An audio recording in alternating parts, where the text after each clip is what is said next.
Hey, everybody, welcome back to the SkyLounge podcast, episode number 357. Nighty balls, Bumpin Sportsball. And god damn it, kids, there were a lot of Bumpin Sportsball today. And yes, you all know that I am a huge fan of football, aka soccer.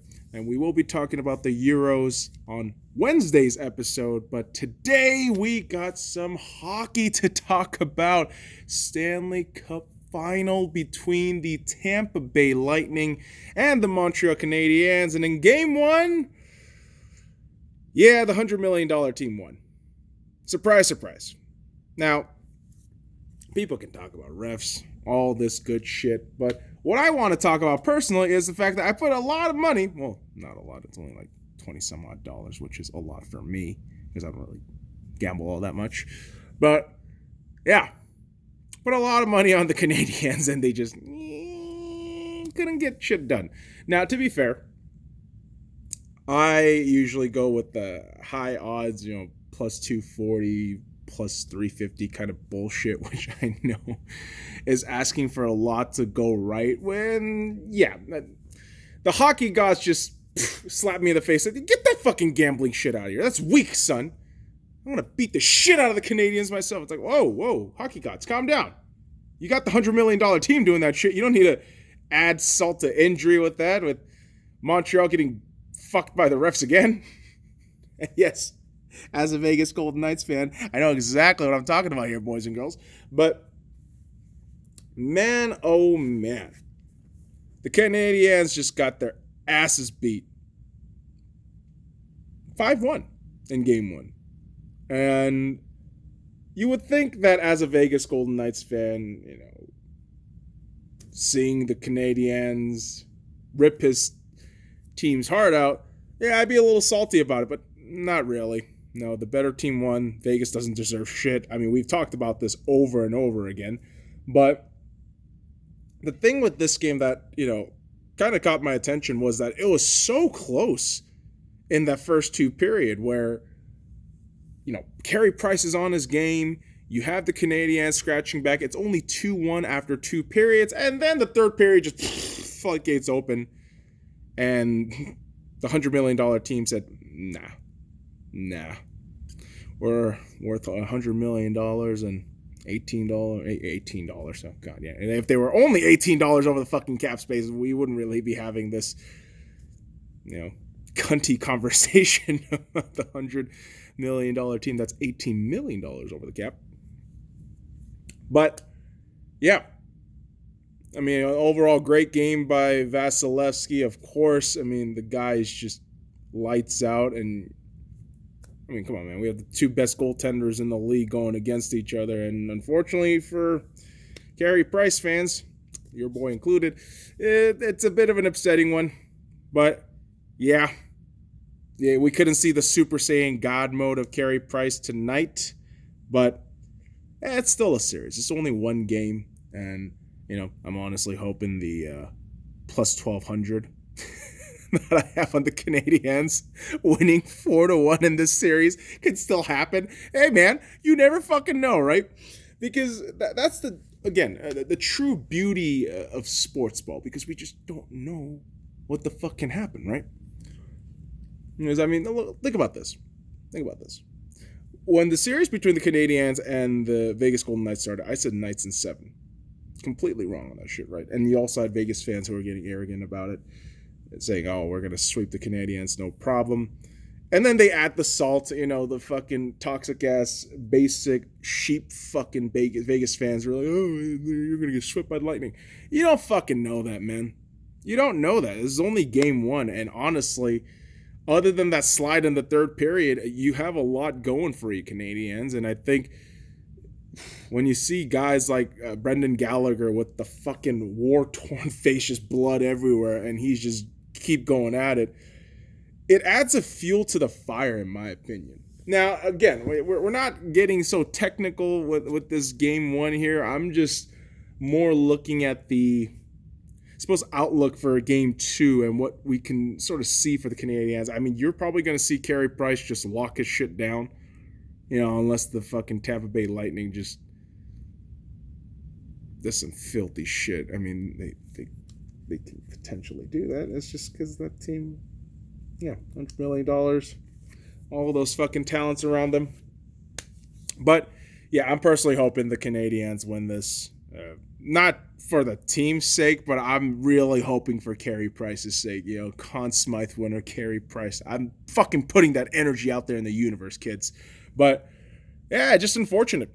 You can slice this way however, but hey, the Canadiens are down 1-0 in this series, and you just got to brush this shit off, go into game 2, go with that winning mentality, and hopefully get a game there at Tampa. Emily Arena. Is it Emily Arena or Emily? My pronunciation is shit. But you know what the fuck I mean, boys and girls. They're going to go home, for game 3, Bell Center, and maybe the fucking Canadiens can get their shit rolling from that point on. Or maybe game 2, they get their shit rolling again. If you win 4-1, I win a lot of money. So, looking out for that shit, kids. Yet, man, the Stanley Cup final, it's wild. It's always wild, man. You don't know what the hell's going to happen. Of course, a lot of people are already writing off the Canadiens. Oh, fucking Tampa Bay back-to-back. Yeah, shut the fuck up. Shut your fucking mouth. No one wants that happening except Tampa fans. Like, really? Do you really want Tampa Bay to go back-to-back? You motherfuckers were so salty and so cunty after the fucking Penguins won that shit back-to-back years. Why is it any different now? Huh? Oh, because it's Tampa. Shut the fuck up. Oh, Pat Maroon can go have 3 cups in a row. Who gives a shit? Who gives a fucking shit? Ugh. Fuck Tampa. It's just pure salt, boys and girls. I'm not hiding any of that here. But yeah, I mean, the logical thing is, you should have more salt against the Canadiens. I don't. Why have salt against a team that thoroughly and fairly beat the shit out of my team? There's not much to say, boys and girls. There's not much. I mean, as a Vegas fan, all I can hold hope onto is that, hey, Robin Lehner and Marc-Andre Fleury have a fantastic relationship. Maybe Marc-Andre Fleury, gets a nice little contract extension, ends his career in Vegas, becomes a fucking first Vegas player where we retire his jersey and all that good shit. Right? That's what we're hoping. But, yeah, I don't know, man. As a Vegas fan, I mean, things are kind of bleak at the moment. So all I can do is just enjoy some hockey without any emotions involved. Just money. Which, it's the cold-hearted shit, but that's just what I do now, man. Once my team is inevitably eliminated, right? I mean, that's what the Vegas Golden Knights just fucking do now. Yeah, I just enjoy the hockey and enjoy the product as is. And it's fucking great, man. And I've done that with every Stanley Cup final ever since I started watching hockey in 2017. And I don't hide that shit, kids. I don't. All these goddamn moron fucking keyboard warriors talking about, Vegas has no fans. Dipshit. A lot of fucking Vegas people didn't give a shit about hockey. A good chunk of them didn't give a shit about hockey until this fucking team came in. Understand that shit? Like me personally, I lived in LA, right? Between 98 and 04. Never followed the Kings. Didn't give a shit about them. But 2017, hockey gets announced for Vegas. I get interested. Now I'm just asshole deep in the rabbit hole of hockey. And yeah, I love every fucking part of it. Of course, I complain, criticize, bitch, moan, and overanalyze. But 'tis hockey, boys and girls. 'Tis sports ball. It's brilliant. Yet, heartbreaking, of course. I mean, that's on par for the course, boys and girls. And if you don't understand that shit, why do you even watch sports? You think your team should fucking win every time? Get the fuck out of here. No. It's ridiculous. And again, it says a lot because I am a Lakers fan too. And I know what this fucking fan base, I know what they want all the time. Oh, we want to win every time. It's not going to happen every time, man. It's not. I mean, look at the fucking Western Conference Final and the Eastern Conference Final right now. Clippers, Phoenix Suns, Milwaukee Bucks, Atlanta Hawks. Come on, man. Who would have thought? Who would have fucking thought, right? But these series are proving to be interesting. While the Phoenix Suns had a 3-1 series lead against the Clippers, now they're only up 3-2. After kind of fucking up Game 5. And CP3, are you seriously just programmed to choke? You can't get the Clippers gene out of your fucking system, you dipshit. Like, you fucking dipshit. You made Pandemic P look like decent P. That's all I gotta say.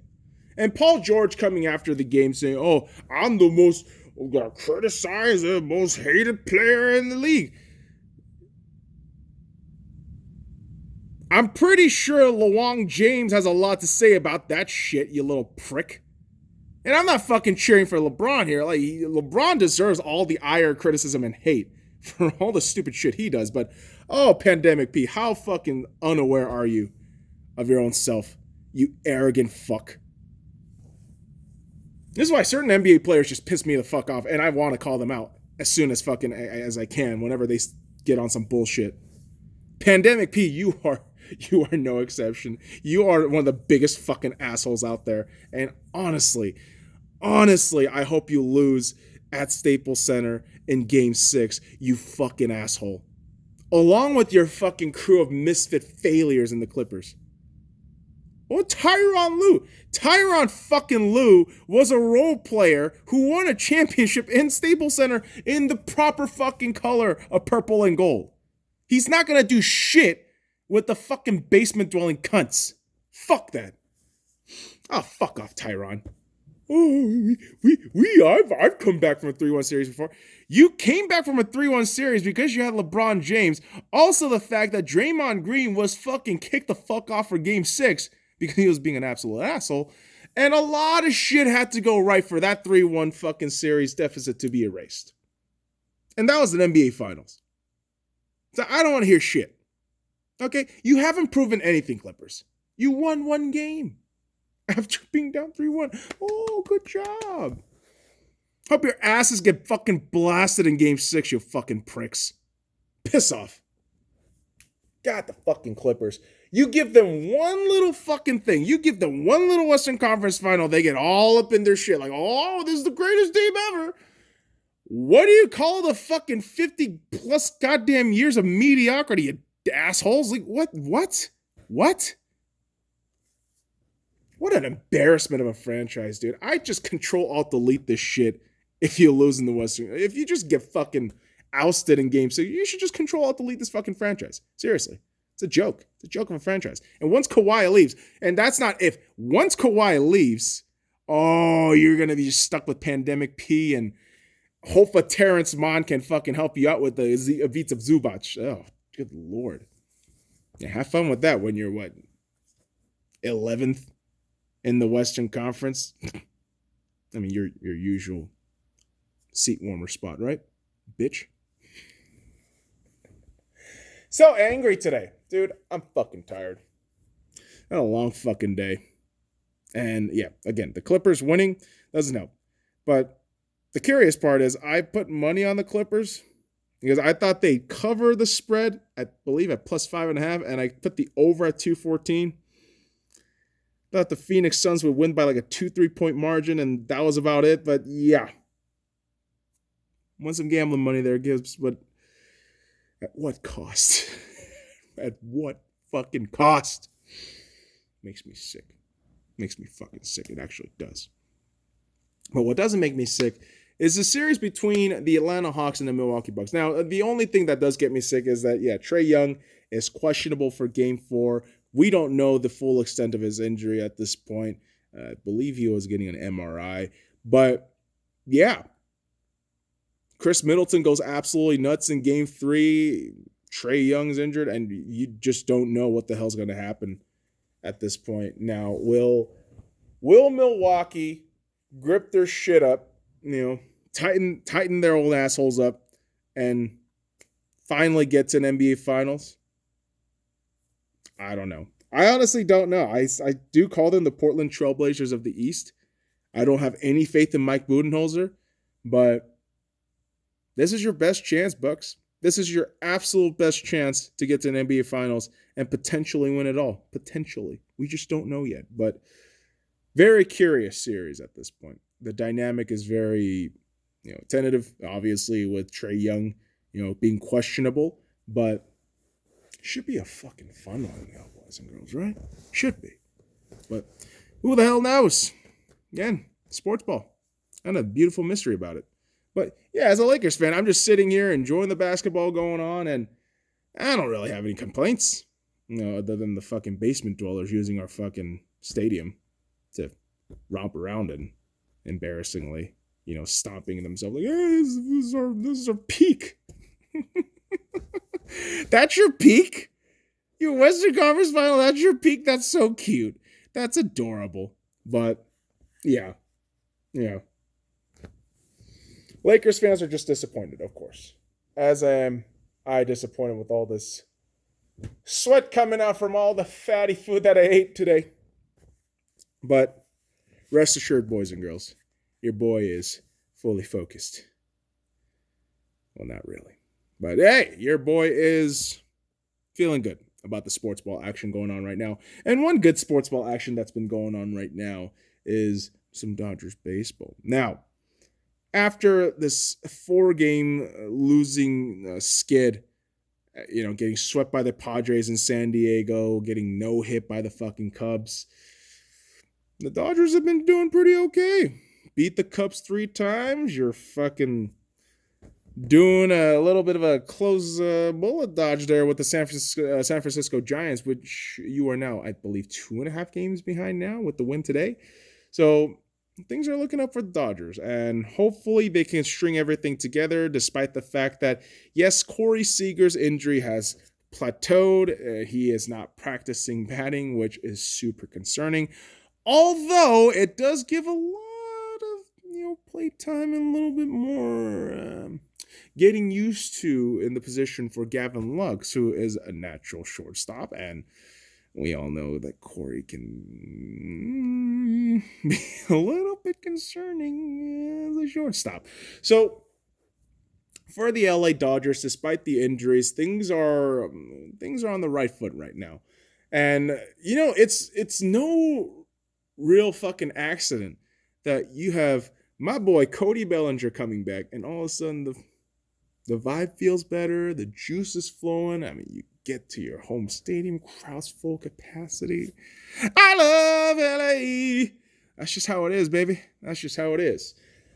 And yes, I am that annoying Lakers-Dodgers fan. I mean, I'm always gonna, get very antsy and arrogant about, the city of LA and how there's only 2 teams. And yeah, shout out to the Kings. You are that 3rd team, but yeah.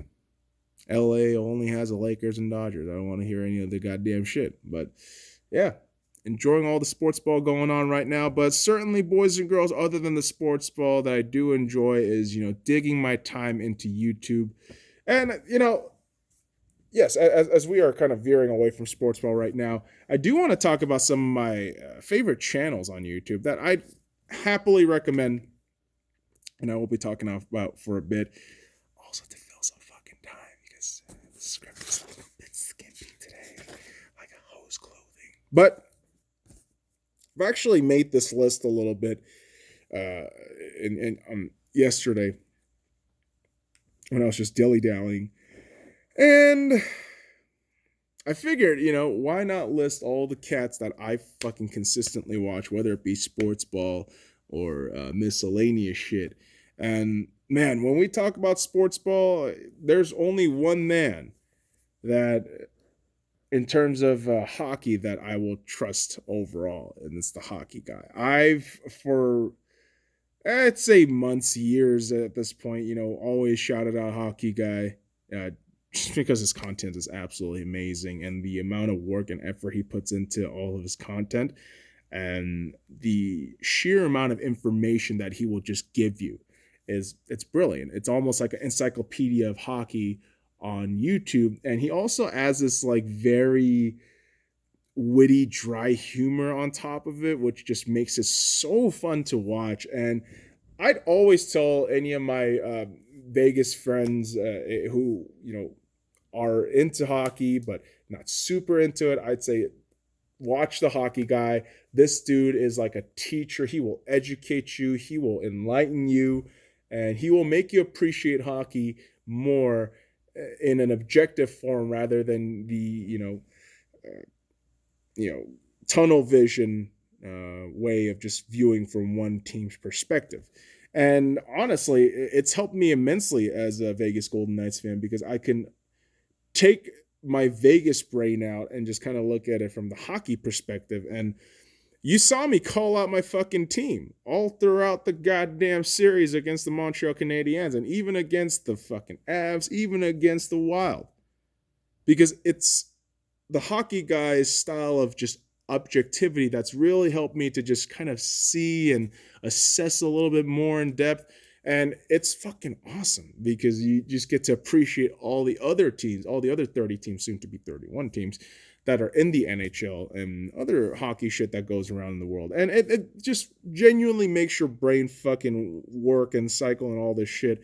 And man, shout out to the hockey guy. I absolutely love and adore his channel. I'd recommend it to anybody who loves hockey.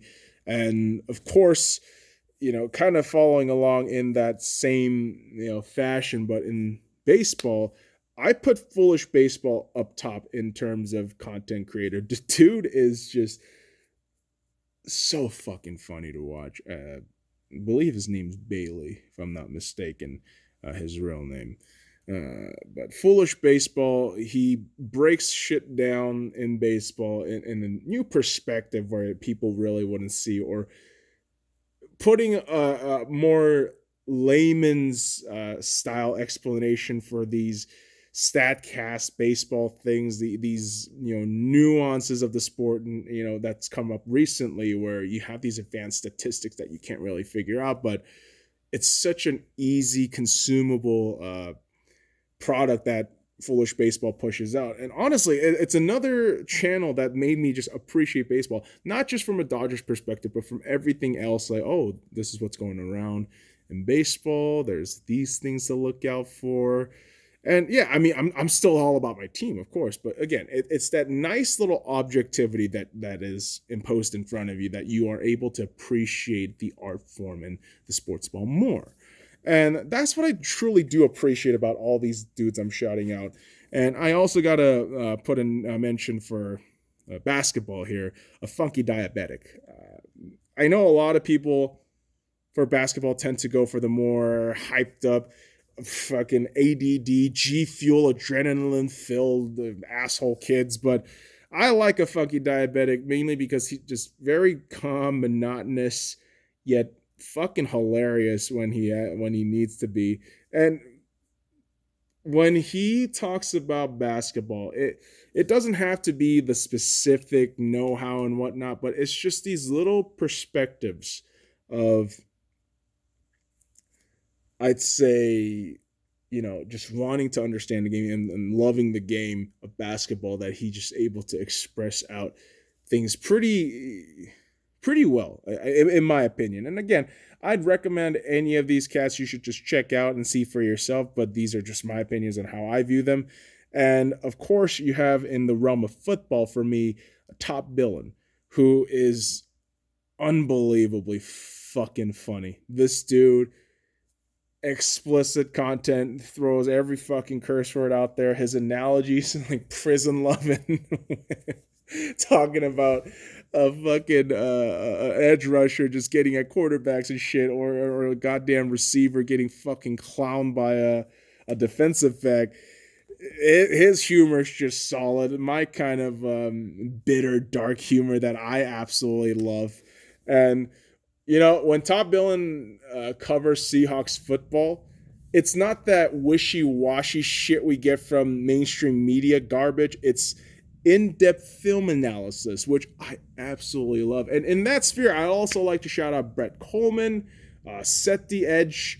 I think QB School is also a really great channel. Those three cats also fucking fantastic. And yeah, I'd always recommend these cats whenever you're checking off any sports ball, really, because again, objectivity is the name of the game. Because again, when you see the line without any sort of weird influence, weird fucking curves. It makes you appreciate that shit even more.